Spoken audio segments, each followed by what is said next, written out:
37-ші сұрақ. Бірінші мен екінші сөреде барлығы 60 кітап бар. Егер біріншіден екінші сөреге 18 кітапты алып қойсақ, сонда екі сөредегі кітаптар саны теңеседі. Бірінші сөреде бастапқыда неше кітап болған?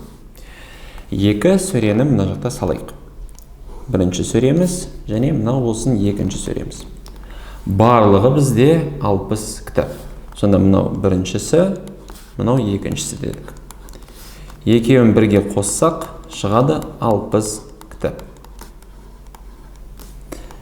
Әрі қарай, егер біріншіден екінші сөреге 18 кітапты алып қойсақ дейді. Сонда біріншіден екіншіге 18 кітапты алып қойсақ, сонда екі сөредегі кітаптар саны теңеседі. Егер 18 кітапты дейді, бірінші сөреден екіншіге ауыстырсақ, сонда екі сөредегі кітаптар саны теңеседі. Енді бірінші сөреде бастапқыда неше кітап бар екен тап дейді. Сонда бірінші сөредегі кітаптар саны белгісіз, оны табу керек сонда.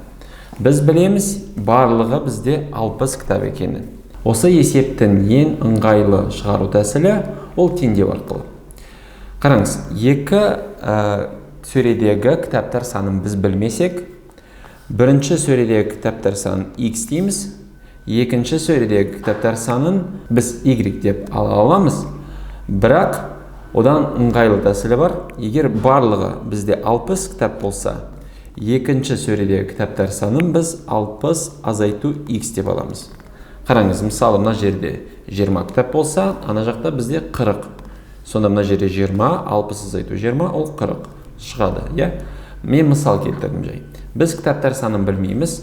Енді біз бірінші сөредегі кітаптар санын x деп алдық, екінші сөредегі кітаптар санын біз 60 азайту x деп алдық. Енді бірінші сөреден екінші сөреге 18 кітапты ауыстырғанда, екі сөредегі кітаптар саны бір-бірімен теңеседі. Сонда теңдеу қалай бізде шығады? Сонда бірінші сөреден 18 кітапты екінші сөреге ауыстырғанда, кітаптар саны теңеседі екеуінде.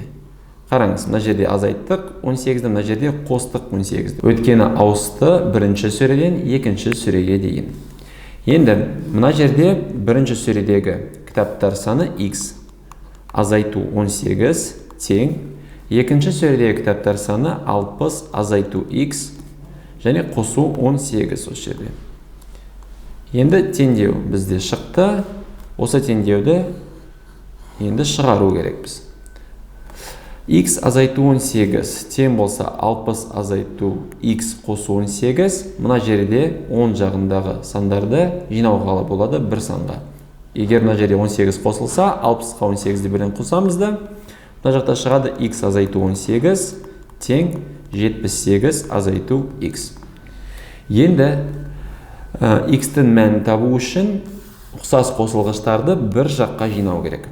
Сонда x-ті x-пен бір санға жинаймыз, сандарды екеуін бір санға жинау керек осында жақта.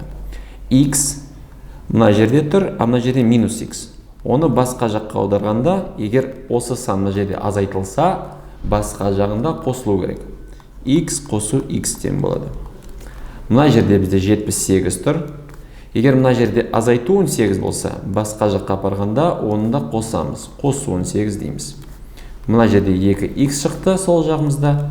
10 жағымызда қосқанда мынаны шығады 96.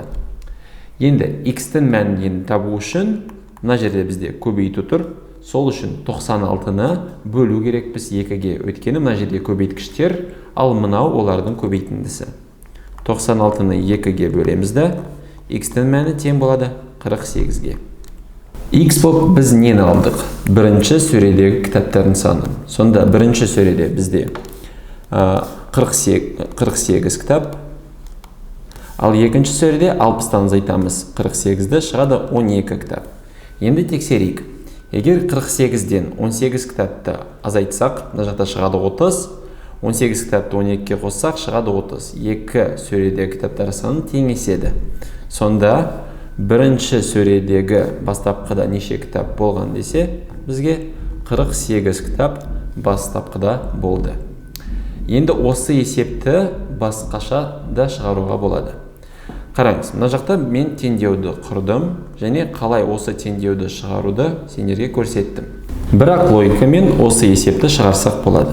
Қараңыз, біз екі сөредегі бастапқы кітап санын білмейміз. Бірақ соңында дейді екі сөредегі кітаптар саны теңесті. Егер барлығы 60 кітап болса, біз 60-ты 2-ге бөлсек, бізде шығады 30 кітап әр сөреде. Әр сөреде. Ал сөреде. Бізде шығады 30 кітап әр сөреде.